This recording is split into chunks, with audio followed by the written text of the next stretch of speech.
هو مش قاصد تزعل حد ومش قاصد تضايق حد، بس اللي بيحصل ان الناس دي بتزعل والناس دي بتتضايق، فبالتالي ده معناه ان انا عندي مشكلة في ان انا مقدرش اتحكم في كلامي ومقدرش اتحكم في تصرفاتي. الكلام اللي بيطلع تلقائي ده بيأذي الناس، فمحتاجة اتعلم اعمل كنترول على الحاجات دي كلها. محتاجة اقف مع نفسي واتكلم كده مع نفسي واقول هو انا شخص مضغوط، انا عندي ضغوط كتير، عندي حاجات كتيرة مضايقاني. طب انا شخص واحل الضغوط دي اشوف انا هعمل فيها ايه.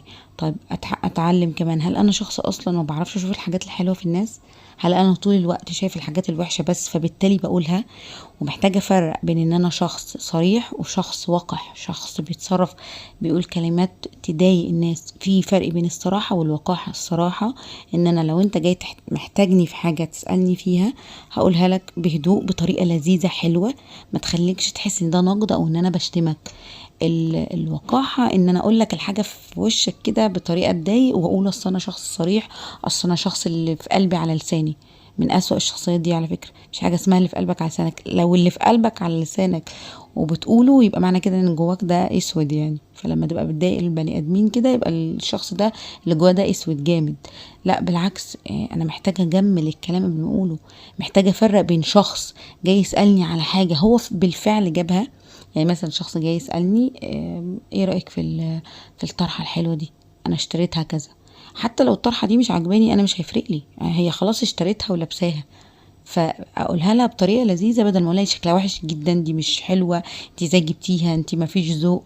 بين ان انا اقول لها ما شاء الله جميله عليكي، بس عارفه لو الالوان فاتحه شويه حاولي تظبطيها شويه. ايا كان الكلام اللي هيتقال، الفكره هنا ايه اللي حصل؟ ان انا قلت لها نفس الراي اللي انا محتاجه اوصله لها بس بطريقه الطف، فخدته بطريقه حلوه، فبقيت انا شخص لساني حلو. لان ده في الدين بتاعنا، الرسول صلى الله عليه وسلم امرنا بكده. الرسول صلى الله عليه وسلم وصف لنا ان اشر الناس يوم القيامه الناس اللي هو احنا بنقول عليهم اللي في قلبه وعلى لسانه، ده اللي هو الناس بتتقيه من سوء لسانه. في بعض الناس كده نقول لهم ايه، لا ما تتكلميش مع فلانه ولا تجادلي معاها عشان هتسمعي منها كلام وحش هيضايقك فبلاش.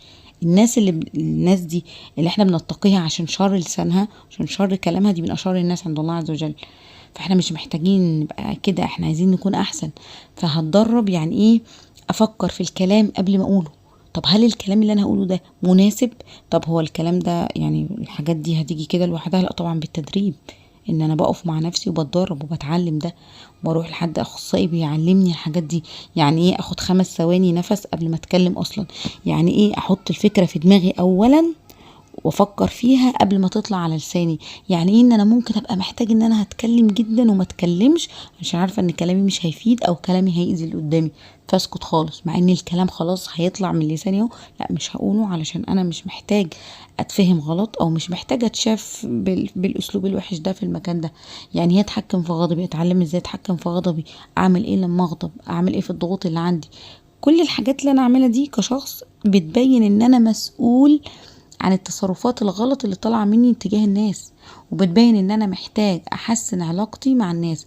يعني مش هقول لنفسي، ودي نقطه مهمه قوي، ان الناس هي اللي بتفهم غلط. اصلا الناس دي هي اللي معرفش دماغها عامل ازاي. هو الواحد دلوقتي بقى ما بيحبش الصراحه، والواحد دلوقتي ما بيحبش مثلا يتكلم تلقائي، لا انا بتكلم اللي في قلبي على لساني وبقول اللي انا عايزه. هنا انا حطيت المسؤوليه على الناس وان هم اللي مش متفاهمين، فبالتالي لما كل الناس اللي حواليا تمشي ويبقوا عدد صغير او ما يبقاش فيه اقول لا انا صح هم غلط لانهم ما تحملونيش. لا، الصح ان انا اقول لنفسي انا مسؤول عن الناس اللي مشيت دي، انا محتاجه اشيل المسؤوليه دي. اعمل ايه؟ اتعلم بقى، اتعلم ازاي اشيل المسؤوليه دي.